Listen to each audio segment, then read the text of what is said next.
Il y a quelque chose dans l'air en ce moment qui est difficile, qui est irrespirable, je dirais même. Une sorte de tension que tout le monde ressent, mais que peu de gens arrivent à nommer. L'avenir qui flanche, les certitudes qui s'effondrent, une par une. Le sol qui n'est plus aussi ferme qu'avant sous nos pieds. Et toi, tu te lèves en essayant de tenir, de fonctionner, d'avancer malgré tout. Mais tu le sens, n'est-ce pas? Quelque chose te coûte, quelque chose résiste. Et tu ne sais pas toujours si c'est la situation ou alors à l'intérieur de toi. Bienvenue sur ce podcast Manzel Titia. Dans cet épisode, aujourd'hui, on va parler de ce qui fait qu'une même épreuve peut briser quelqu'un et en relever une autre. Depuis que j'accompagne les femmes dans leur transformation, j'ai pu observer que déjà, nous ne sommes pas tous égaux. Et oui, parce que certaines épreuves vont permettre à des femmes de se révéler et à d'autres de se sentir anéanties. En réalité, ce n'est pas l'épreuve qui détermine la souffrance. Ce n'est pas la gravité de la situation. Ce n'est pas non plus la taille du problème. C'est le degré de connexion de la personne avec elle-même au moment où la situation a lieu. Et oui, j'ai accompagné des femmes qui traversaient des choses objectivement difficiles, une rupture, un deuil, un licenciement, parfois même une maladie, et qui au fil des séances trouvaient non seulement comment traverser cette épreuve, mais également se révélaient à travers elle. Et j'ai vu à l'inverse des femmes qui, dans des situations qui paraissent moins lourdes, s'effondrer complètement. Pourquoi? Non pas parce qu'elles sont faibles, non, mais parce qu'elles ont perdu la connexion, la véritable connexion avec elles-mêmes. Et oui, parce que la souffrance n'est pas proportionnelle à l'épreuve. Elle est proportionnelle à la distance qu'il y a entre toi et toi. On a été éduqué à chercher des solutions extérieures, à demander à quelqu'un d'autre quoi faire, à attendre que la situation se règle pour se sentir mieux. Et là, dans une époque où tout bouge, où rien n'est garanti, où nos repères ne tiennent plus, cette stratégie ne fonctionne plus. Elle n'a jamais vraiment fonctionné finalement, mais bon, là, elle s'effondre complètement. Parce que si ton ancrage est à l'extérieur de toi, dans la stabilité de ton travail, dans le regard des autres, dans le monde prévisible, alors oui, tout ce qui bouge dehors te fait bouger dedans. Tu n'as aucun contrôle là-dessus. Mais imagine, si ton ancrage est en toi, alors l'extérieur peut trembler. Toi, tu es solide. Tu tiens. Je ne te parle pas ici de rigidité, de contraction du corps. Je ne te parle pas non plus de faire semblant que tout va bien. Non, ça c'est nier la réalité et c'est même dangereux. Je te parle d'un endroit à l'intérieur de toi que personne ne peut te prendre, qu'aucune crise ne peut atteindre. Et oui, qu'aucun effondrement extérieur ne peut détruire. Ce que l'on appelle résilience finalement, c'est en réalité le fruit d'une connexion profonde et entretenue avec soi-même. Alors, qu'est-ce que ça veut dire être connecté à soi?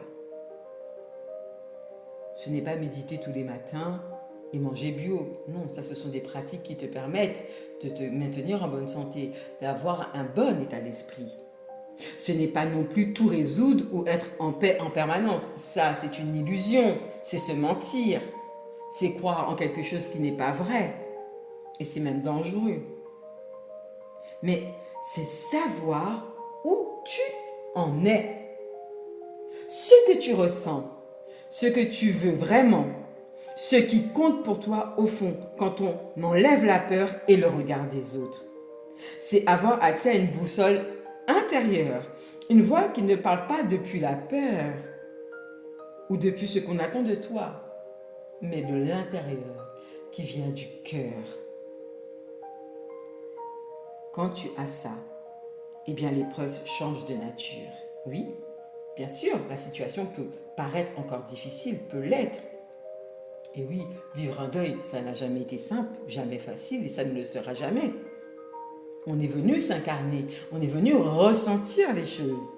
Ça peut faire encore mal, mais elle ne te submerge plus de la même façon parce que tu sais qui tu es à l'intérieur. Tu es solide, tu es confiante. Tu peux traverser sans te perdre. Parce que n'importe quelle épreuve peut être surmontée, c'est sûr. Pas parce que tu es invincible, non, mais parce que tu es ancré. Alors maintenant, la vraie question, c'est comment tu fais ça? Comment te reconnecter quand tu es déjà en plein chaos? Et ouais, parce que c'est toujours dans la tempête qu'on te dit de te reconnecter à toi-même. Et c'est précisément là que c'est le plus difficile, n'est-ce pas?